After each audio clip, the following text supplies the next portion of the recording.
The day she walked into my flower shop, she wasn't looking for love. She was looking for a job, and the desperation in her eyes told me she needed one more than anyone I had ever met. I had no idea that 5 minutes after meeting her, I would say the most reckless sentence of my life. I'm hiring a wife first.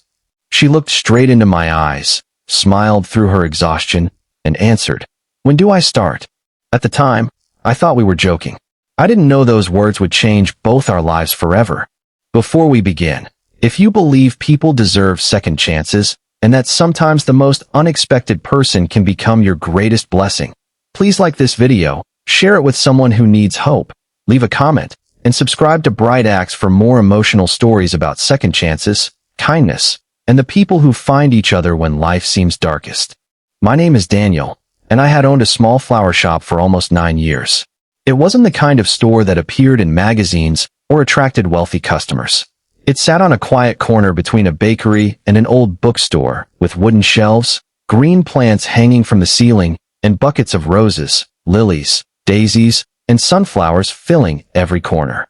My mother had started the shop when I was a teenager, and after she passed away, I promised myself I would keep it alive. Flowers had become more than a business to me. They were memories. Every bouquet carried someone's apology, celebration, goodbye, anniversary, birthday, or final farewell. But while I was good at keeping flowers alive, I had become terrible at keeping myself alive emotionally. My mother had died after a long illness, and my father had left our family years before that. My last serious relationship had ended badly when the woman I loved told me that my quiet life and struggling business were not enough for her. After she left, I stopped believing that anyone would willingly choose a man whose biggest dream was simply to keep a little flower shop open. Then, one rainy afternoon, she walked through my door. She looked about 30, with long brown hair loosely tied back, tired eyes, and a simple cream-colored blouse beneath a worn jacket. Her jeans were slightly damp from the rain, and she carried a small handbag tightly against her side. She stood near the entrance for several seconds, as if she was gathering enough courage to speak. Then she asked if I was hiring. I told her I wasn't planning to add anyone because business had been slow. She nodded politely, but instead of leaving, she looked around at the flowers and quietly said she could do anything: arrangements, cleaning, deliveries, bookkeeping, customer service. Anything. Something about the way she said that word made me pause. It wasn't ambition in her voice. It was survival. I asked about her experience. She told me she had worked at a small event company until it closed, leaving her without a paycheck. She had applied everywhere for nearly 2 months. Her rent was overdue, her savings were gone, and she had a younger brother who depended on her. She wasn't asking for charity. She wanted to work. I looked at her, then at the empty shop, and without thinking, I made a foolish joke. I told her, "I'm hiring a wife first."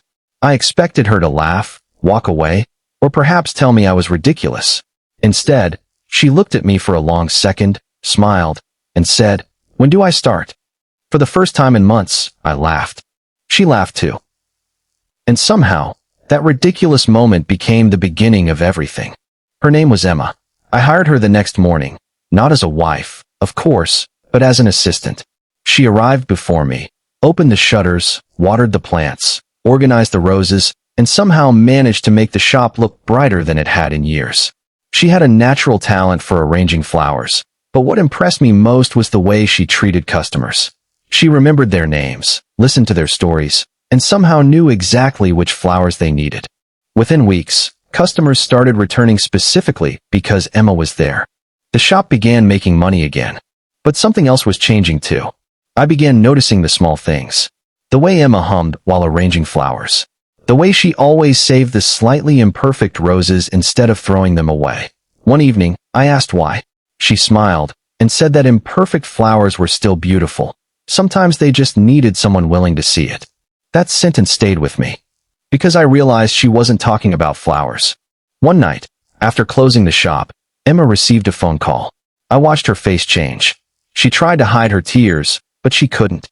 Her brother had been taken to the hospital after collapsing at work. She needed money for his treatment, and the fear in her eyes reminded me of my mother during her final months. Without asking questions, I gave her the money she needed. She refused at first. She said she would work extra hours until she repaid every cent. I told her she didn't owe me anything. She had already saved my shop from becoming another thing I lost. That night, something shifted between us. Not romance. Something deeper. Trust. Months passed, and the shop became busier than ever. We started offering wedding arrangements, and Emma created a small section where customers could write anonymous messages to people they loved. It became surprisingly popular. People left notes for mothers, fathers, spouses, children, and even people they had lost. But just when life seemed to be getting better, I received a letter that nearly destroyed everything. The landlord wanted to sell the building. I had 30 days to leave. The shop had been my mother's entire legacy. Losing it felt like losing her all over again. I didn't tell Emma immediately because I knew she would worry, but she found the letter beneath my desk. She read it silently, then looked at me with tears in her eyes.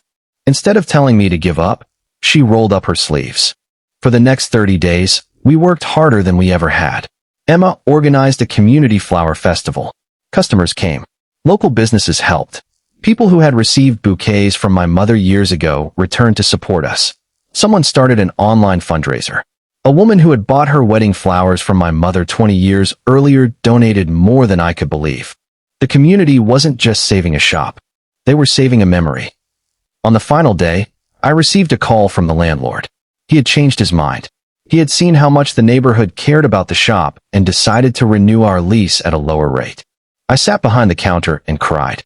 Emma came over and hugged me. And for the first time in years, I wasn't afraid of losing everything. Because I finally understood that home wasn't the building. Home was the person standing beside you when everything else was falling apart. A year later, the flower shop was thriving. Emma's brother had recovered and started helping with deliveries. We had expanded the store and added a tiny coffee corner near the window. Every morning, sunlight poured through the glass, touching the flowers and making the entire place glow. One evening, after closing, I placed a small bouquet of white roses on the counter. Emma looked at them, then at me. I told her I still remembered the first day she walked into the shop asking for a job. I reminded her of the ridiculous joke I had made about hiring a wife. Then I told her that I had spent a year discovering that the joke wasn't as foolish as I thought. This time, I wasn't joking. I asked her if she would marry me. She didn't answer immediately. She simply smiled, wiped away a tear, and whispered that she had been waiting for me to ask. We got married 6 months later in the flower shop my mother had built. There were no expensive decorations, no giant ballroom, just hundreds of flowers, warm lights, our closest friends, her brother, and the little wooden sign above the door that still read, "Fresh flowers. Custom arrangements. Made with love." And beneath it, Emma had added one handwritten sentence. Sometimes the person who comes looking for a job ends up becoming the reason you never want to work through life alone again. If this story touched your heart, please take a moment to like the video, share it with someone who believes in second chances, and subscribe to Bright Acts. Your support helps us continue telling stories that remind us kindness can change a life. And before the story ends, I have one special request. Comment "second chances" if you believe the right person can walk into your life at the exact moment you need them most. Because sometimes love doesn't arrive with flowers, music, or a perfect plan. Sometimes it walks through a rainy door looking for a job. And sometimes, without either person realizing it, they aren't there to find work at all. They are there to find home.